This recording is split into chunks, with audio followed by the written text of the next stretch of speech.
ati yuswa. Sasamunipun kita ngrepekaken kidung pasamuan Jawi kala wau sumangga pangibadah mirunggan saben dinten Jemuah ati yuswa ing Jemuah Wage 26 Juni 2026 kita lampahi ing manah kita nggadahi pengaken. Pitulungan kita punika saking Gusti ingkang akarya jagat milanipun siramat lan tentrem rahayu saking Allah Sang Rama lan Gusti Yesus Kristus makuwon ing panjenengan sedaya. Amin. Para ati yuswa, jejer ingkang kita rembak sehat wetah, sehat wetah. Yeremia 3:8 ayat 13. Wong-wong mau banjur narik talini lan ngentasake Nabi Yeremia saka ing sumur. Para ati yuswa, tembung sehat miturut WHO inggih punika kawontenan ingkang sampurna ing raga, mental, spiritual lan sosial. Sehat dipun betahaken saben tiyang amrih saged nindakaken aktivitas ayahan, pakaryan lan tanggel jawab padintenan. Kawontenan sehat ndadosaken tiyang rumaos tentrem, aman lan nyaman ing gesangipun. Milanipun kada tiyang budidaya amri gesang sehat kanthi cara nedha tetedan ingkang sae, ngaso ingkang cekap, olahraga lan pemanggih ingkang sae lan sak piturutipun.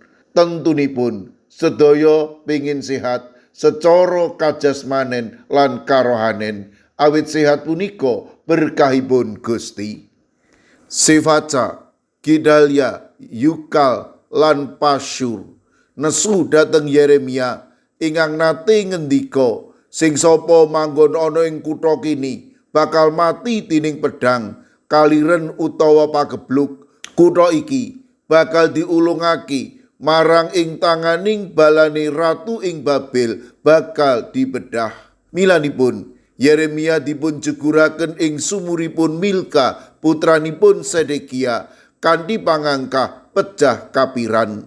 Nanging Gusti Allah boten negakaken lan mitulungi Yeremia lumantar Ebed Melek, satunggaling punggawa saking negari Ethiopia. Yeremia 3:8 ayat 13 ngendika, wong-wong mau banjur narik taline lan ngentasake Nabi Yeremia saka ing sumur.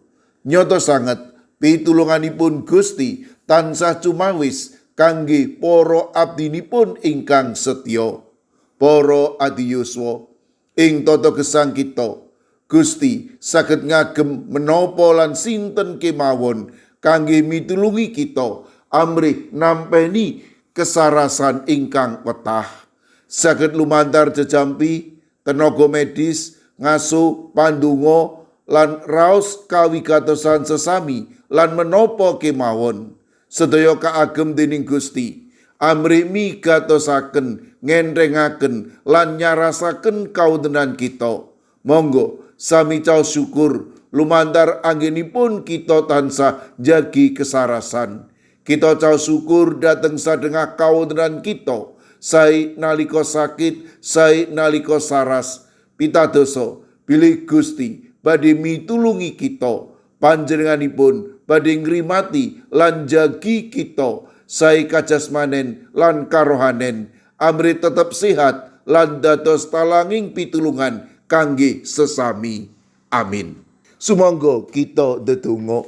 Matur nuwun Gusti. Dinten punika paduka ngendika, amrih kawula tansah caos syukur ing sadengah kawontenan menapa kemawon. Kanthi perkawis ingkang mekaten, kawula ugi saged jagi wetahing kesarasan kawula.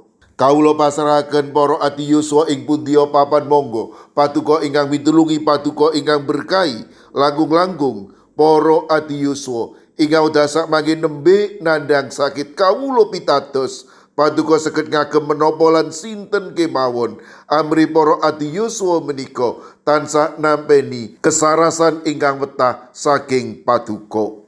Kawula ugi masrahaken lari-lari kawula ingkang dasak mangke nembe liburan semesteran ingkang pados pawiyatan ingkang langkung inggil, sawetawis lari kawula pados pedamelan lan ugi ngraosaken kabingahan awit liburan. Lari-lari kawula ingkang gesang ing bale wismanipun lan makarya kawula pitados ing pundi kemawon para lari kawula tansah ringimatan pinerkahan dening Paduka.